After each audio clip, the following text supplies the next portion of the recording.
Hey guys, welcome to Music, Movies, and Hoops. We got a little coaching corner with us. I'm Chris Dodson over at Forbes Sports, also with Unfiltered Dunks. Today we've got Sasha, the grand poobah of Music, Movies, and Hoops. That's Sasha Klare-Ayvazian. And then we got Coach Rory from Delgado Community College, but he's also doing a lot of stuff with training in New Orleans. When I moved to New Orleans and tried to branch out and touch base with all the coaches in colleges, the pandemic hit.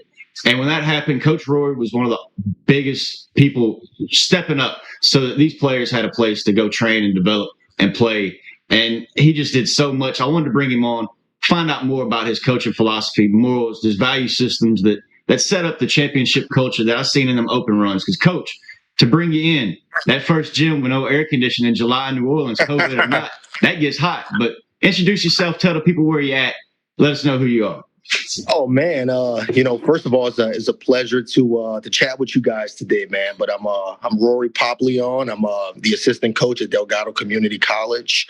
I've been there. This is actually my second year over here, man. I coached at 5 years in high school, and I've been working with athletes for the last 7 years. I train anywhere from NBA to overseas to college to high school kids, and just my main focus is player development.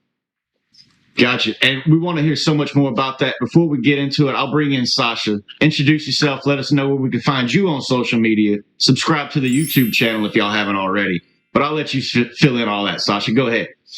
Yeah, I'm Sasha, a full-time musician. In the wake of COVID, I've started this media website covering music, movies, and hoops and trying to cross over as much as possible. Connected with Dodson on Twitter. He's been a huge part of this and connecting me with amazing people in New Orleans. Coach Rory, so great to hang out with you today on New Year's Eve. I have some questions I'm really excited to ask you, but you can find us on YouTube for all our interviews, and on Twitter, we're Music, Movies, Hoop. Gotcha, Sasha. Thanks so much. And since you had one of the greatest light bulb questions that I just totally looked over, I want you to lead with that first question, if you would. Go ahead. You know which one I'm talking about. So, Coach, just a real quick background. I love hoops. I've been playing basketball for about 20 years. I played intramural in college. Until March, I was playing the lunch game at the JCC in Austin. Huge NBA fan, but I've never been on a team. And I don't really know what actually happens on those deeper levels in the way that I know what happens at a rehearsal because I'm a musician. So, man, behind the scenes, I'm watching the games. What's happening at practice? What are you guys going over? What are you focusing on? What's the first practice look like? First practice, man. First practice is normally not a great sight. Okay. I'll be honest, man. It's really just about building chemistry early. What we like to focus on is conditioning early. We focus on conditioning because basketball is a game of tempo. Basketball is a game of fast pace. Basketball is a game where you have to exert a lot of energy. So we just focus on, guys getting after it, just seeing who's going to fight. That's one of the most important things during the conditioning period is seeing who your fighters are. You know what I mean? And being a fighter has nothing to do with skill set. Being a fighter has something to do with mind frame. And we just try to see who's completely locked in. So that first practice, man, is just about guys getting after it. And, we're teaching, a lot of our guys this is either their second year or their first year of college. We coach freshmen and we coach sophomores being a junior college. So a lot of it's correct or building on the good habits that they have or correcting the bad habits, teaching those guys, like what's expected of them, what's our philosophies and, just what we expect from them. So early is just basically it's mental, but it's really physical as far as guys competing and just working for playing time. Coach, that's great to hear. And I know you did a lot to get people playing time and development time, training time during COVID, finding them hot gyms in New Orleans that, the state, you couldn't practice at the state and the college level because they were shutting all them gyms down. You had to find somewhere. You talk about the players' energy. Where does your energy come from to actually strive to find that extra level, that extra gym, that extra development time? Where do you find the energy to put that in? And I won't name drop the players you had at that gym yet, but you had some pretty big names showing up. Yeah, I mean, I respect those guys, man. I mean, I love the game. like this is something to when, God rest his soul, my grandpa, he told me to go play with the older kids. I was 6 years old. He just told me go play, and I'll come get you later. And I used to go out there, and I would, we would go to the blacktop, we'll go to the court, and just being around older guys growing up, and just working and having a grind. And if I play well, they'll keep me on, and if I didn't, they're like, look, you got to catch winners. So this is something that I love. You know what I mean? I don't look at it as work. I look at it as the grind. I look at it as something that I'm here to do. I look at it as purpose. And when you were talking about that gym, man, thank you to Pastor, man. Pastor, he gave us an opportunity because everything had shut down. That first month, I was, watching movies, chilling with my family, watching a lot of film from last season, just thinking about, what I could be doing basketball wise. So I went to a court. I like the guys I was training before, we went outside, and then 2 weeks later, they took the goals off the outside courts. You know what I mean? So I was like, oh man. And Pastor reached out. Pastor told me about the numbers, and he didn't want to have, a certain amount of people, and, just about regulations involving a city, and, and what we can do. And, it was a great opportunity, man, because just us having all those guys down, not being able to go anywhere else, and, looking for a spot to, work on their skill set. I think it was great. It was a true blessing. And I tell him that all the time, but he kind of just brushes it off. He's like, no problem. But he just doesn't understand how much of a blessing it truly was. So every day is a blessing that you can get out and play some ball. If you're on the right side of the ground, the right side of the walls, it's a blessing. Yes, and absolutely. Coach, you had some pros out there. I mean, I'll go ahead and name drop. You had Tyree, you had Lamar. I mean, Mitchell was supposed to show up, but you also had some little 12 and 13-year-olds out there that saw the professional level that you were coaching at. They saw what a professional basketball player looks at. How much does it mean to? I mean, you were out there playing with the older kids. How much does it mean to the young cats that they can see the OGs, the pros in this city actually still working in the same little gym that they playing in? And they can connect that from, I'm growing up, but I can grow into that. Well, man, I mean, guys like Tyree Griffin, guys like Mitchell Robinson, guys like DJ Augustin, guys like Jared Butler, guys like Caleb Daniels, guys like Jerron Pierre, guys like Latrell Jones. I can name so many players. Kendall Dykes, who's been overseas.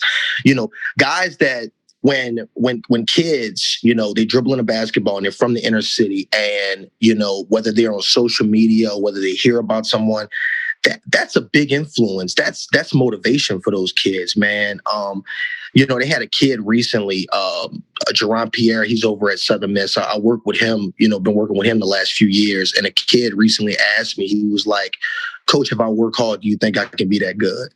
Yeah. And absolutely. And I just told him, I said, man, that guy lived in the gym. If he was able to put a bed in the gym, he would do it. He would sleep there. He put a fridge in there, and he would just turn on the lights and turn them off when it's time to sleep, wake up super early. So I explained to the kid, like, anything is possible through hard work. So I think with the kids, seeing these guys playing overseas, playing major college basketball, playing NBA basketball, I mean, that's motivation, man. It's critical, for kids down here, especially, man, being from New Orleans, and some of these kids thinking that it can't come true, but it really can. But I mean, we were talking the other day just on social media, DM in there instead of text. You saw there was some Twitter drama and some bullets, some negativity. How much is it that you keep the kids out of that? You show them that you got to stay positive in everything you do. And then, Sasha, I'll let you jump in. I tell guys this all the time, and I mean, we're between athletes. There's going to be a little bit of talking, on the court. But I think, athletes, even when you're at the amateur level, you still have to understand the professionalism of the sport. You're a brand. Once you start representing yourself, you're your brand. Even if you're not considered a business, if you're trying to be a professional, you're a businessman. You're trying to be a professional. So, I tell guys all the time to make sure that they keep that negativity, off of social media. I mean, if you have any issue with anybody, just give them a call. Life is too short for it, man. I mean, me being a player, when I was a player, I had guys that, I respected, and they had guys that I used to love to compete against. But I never let it get past that point, because at the end of the day, between those lines, we're at war, right? But at the end of the day, we're still part of the same community. We're still part of a brotherhood of, of hoopers. And, so with a lot of these kids, I tell them, watch what they like, watch what they post, watch how they interact, because they're being watched. And it takes one wrong move from a college coach. One wrong move from a player to where a college coach could turn his head the other way, and it'll hurt that scholarship opportunity. So I just tell those guys just to stay free and stay clear of all that, man. Just focus on the positivity. Coach, I want to circle back to your answer about first practice and about fighters, because you touched on a topic that I'm always curious about. So I'm a fighter. I've worked so hard to build a career in music. My parents raised me on good things come from hard work. That was like the mantra of my family. And then looking at the NBA level, everyone loves players like Jimmy Butler or Marcus Smart, these fighters, these dogs. And I just don't understand how anyone isn't that way. How do you get to the college level and you're not a fighter? Are these guys just so supremely talented that they play the game because they're good at it, but their heart isn't there? Just something I never understood. It's on the lines of liking and loving something. When you like something, you know what I mean? When you like something, I like shrimp po' boys. You know what I mean? Me too. But I love gumbo. You know what I mean? It's a difference. So it's like, a lot of people play the game, but they play the game because they like what comes with the game.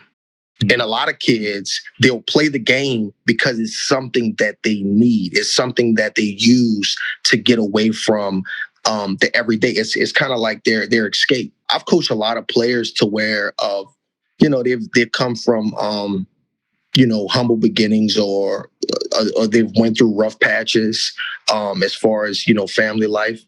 And it was something to where they would come to practice and they would run through a wall for me. And I would never have to ask those kids to do that. There's some kids to where John Levy, Bill Gallagher, those are guys that coach me. And they told us early when we first got out there as freshmen and 10th graders, like, first man to the ball gets the ball. So we dove on the floor. So with my guys that I'm coaching now, it's a different era, man. I'm telling them, like, look, we need dogs. We need fighters. We need guys that are going to compete at that supreme form, because, basketball, football, a lot of sports are won in the trenches. You know what I mean? And you know what I mean about the trenches. I mean, it could come down to offensive rebound. It could come down to a 50-50 ball when it comes out off the rim and two guys are looking at it, first man to the ball, grabbing it, putting it in.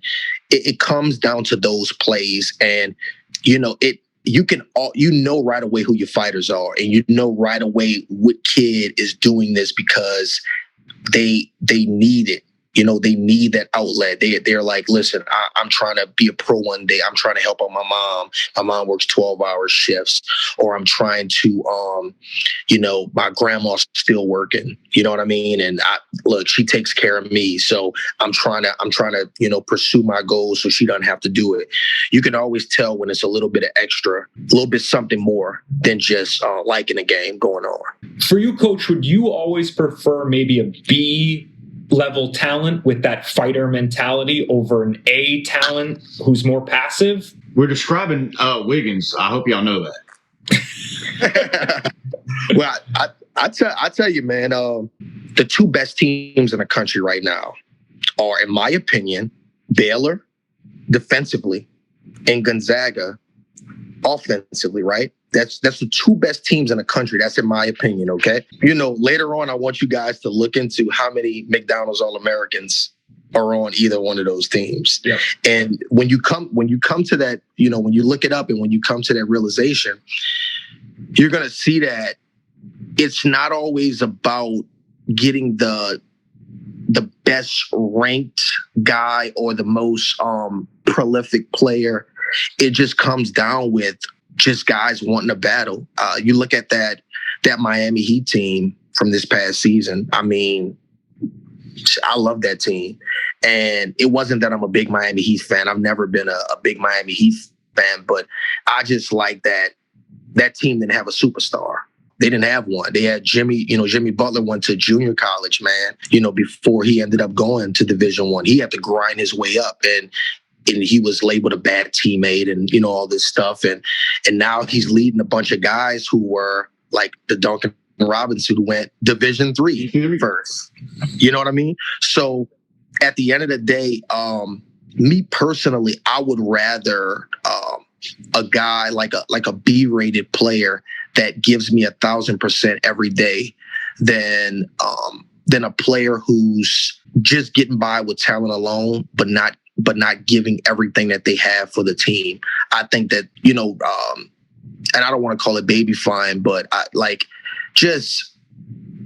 you let players like that get by, it's going to hurt them. It's going to hurt them later on. You just gotta get on them. And you got to let them know, like, listen, man, you have a great opportunity. You're very skilled, but that extra, you don't have it. And there's guys that can play everywhere in America, overseas. And I tell the high school kids and all the time, and they look at me like I'm crazy, but I'm like, listen, you're not competing with the kids at your school. You're not competing with the kids in your region, and not even so much in your state. You're competing with everybody across the world. I get kids all the time from different countries trying to come to America to play basketball. They just want an opportunity to come here and play basketball. And those guys are on dirt roads. Those guys are in the snow. Those guys, they don't even have a court. Some of those guys are shooting off a pole, and you better bring it. So I would much rather a wolf that's climbing than a wolf that's at the top of the hill. What sets an NBA level prospect apart?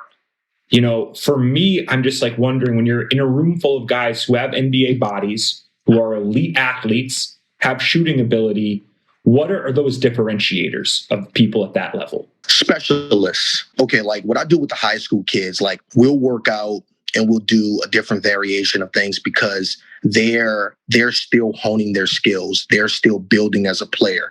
Once you get to college, you know what type of player you are. Now, you can reinvent yourself, but you can't reinvent yourself that much at that age. You understand? So when I'm 18, 19, 20 to 21 years old and I'm getting ready, I'm preparing for the draft, they're looking for specialists. So when you think of certain players, think of like a JJ Redick. JJ Redick is a flat out pure shooter. When I look at, other players, I'll look at them and I'll say, well, he's a bruiser, or this guy's a high IQ point guard, or Lonzo Ball. Lonzo Ball, I think his greatest attribute in college, because I always go back and I watch a lot of the college games, and his greatest attribute is the outlet pass. He's so used to, with him playing at Chino Hills and him growing up, it was something that I guess his dad implemented with him, was just to get it and release it, and that reminds me of Jason Kidd. And I think that a lot of people look at certain things when it's like, well, how much is Zion or Brandon Ingram, like how much it is scoring, but it's about, what your role is on that team. So I think like the NBA, they're looking for guys that are really good. You don't want to be average in everything.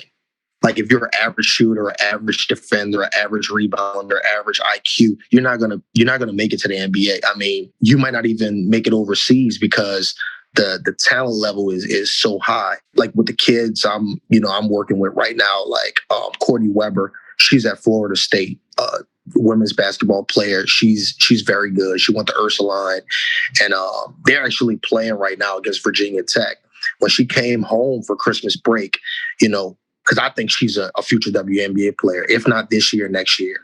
And we were working on, moves off the dribble to get space and to get separation for a jump shot, because she's a flat out shooter. So just going back to your question, I think you just have to be great at something. The best example I can give is, Dennis Rodman. Dennis Rodman he was great at finding the ball. He was great at hustling. He probably has the greatest motor of all time. And that was his greatest attribute.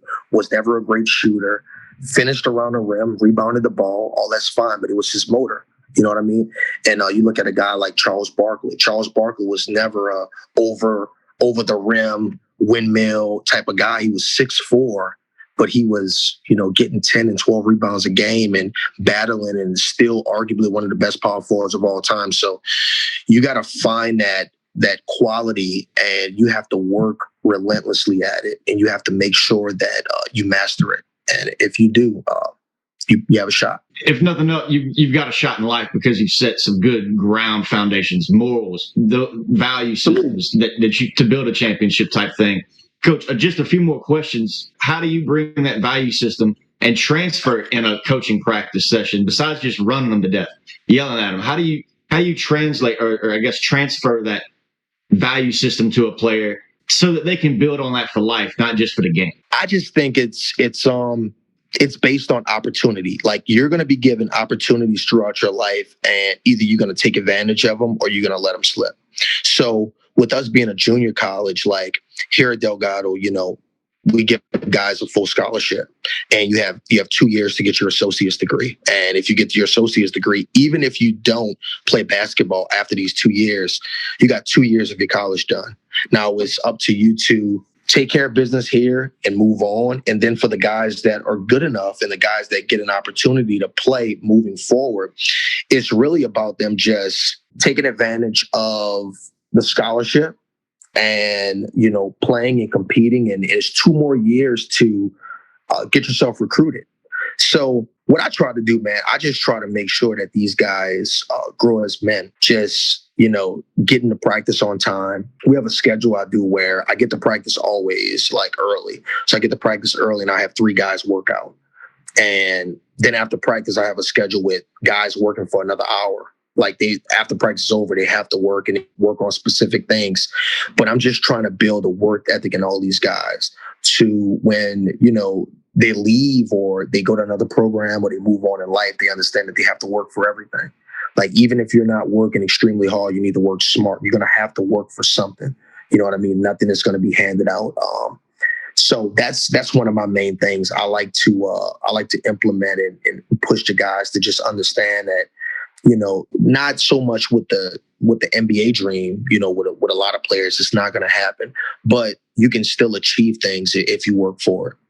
So I think that's very important. I love that. And I just want to build on that. You're talking about working hard over time. And I'm just curious about goals for a season. I hear coaches say things like, we're a work in progress, or we're building habits. And I've never really understand that. Over the course of a season, what are your goals? What does it mean to feel like your team improved and reached its potential? I tell you, man, like when we start, so we get back on January 11th practice, and we actually start playing less than, we play 12 days from that date. So we've been off a few weeks. We go back and we practice for 12 days. So early is going to be having to go over everything again, basically. And, early is going to be guys getting in shape and guys competing. But, we want to steal a few wins, like early. We want to try to get those early wins. And our conference players start a month within a season. My ultimate goal with this team is to win conference. It's been a long time since Delgado has won conference, and we playing a solid conference with LSUE, with Southern Shreveport, with BRCC. Those are teams where anybody can win it. You know what I mean? And we just want to battle. We want to win conference. If you win conference, you go to regional, and when you go to regional, your record starts over. So anything is possible. So, with the guys, we talked about it, and all of them have their own individual goals. The guys want to go on and play at 4-year schools. And, that's one of my biggest things. And I always think about, I'm like, if we win conference this year, that's a team goal. That may be a goal as a coach. But how does that help the players? Like, what does that do for the players? Like, we're talking to them, I, basically said, if we can win games, we can bring more energy and more coaches, our way. Like, we'll have, when you win, people want winners. You know what I mean? And we just want to help these guys move on. We want to help these guys get to the next step. So helping our guys get to 4-year schools and winning a conference championship. It's my second season. I worked hard this past year to get these guys here, the freshmen here, and getting the sophomores to come back. So, I definitely I want that conference championship, and I want our guys to have individual success as well. Who would you draft? Jesus Shuttlesworth or Neon Boudreaux?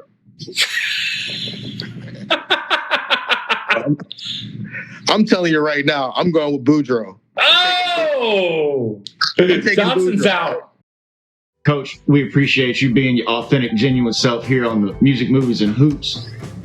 Everybody, if you could, go subscribe to us on YouTube. Check out the channel. Check out some old stuff. I've got the Unfiltered Dunks podcast. We have old Coach Rory stuff. Other coaches have come on. Sasha's got a whole bunch of stuff he's about to plug. I appreciate you again, Coach. Y'all have a good New Year's. Sasha, take us out of here. Thank you. Dodson, I think you covered. I just want to say, Coach, thank you so much. This was so fun. I really enjoyed talking to you. Thank you for sharing your wisdom and insight. Oh, thank you guys, man. I really appreciate it, man.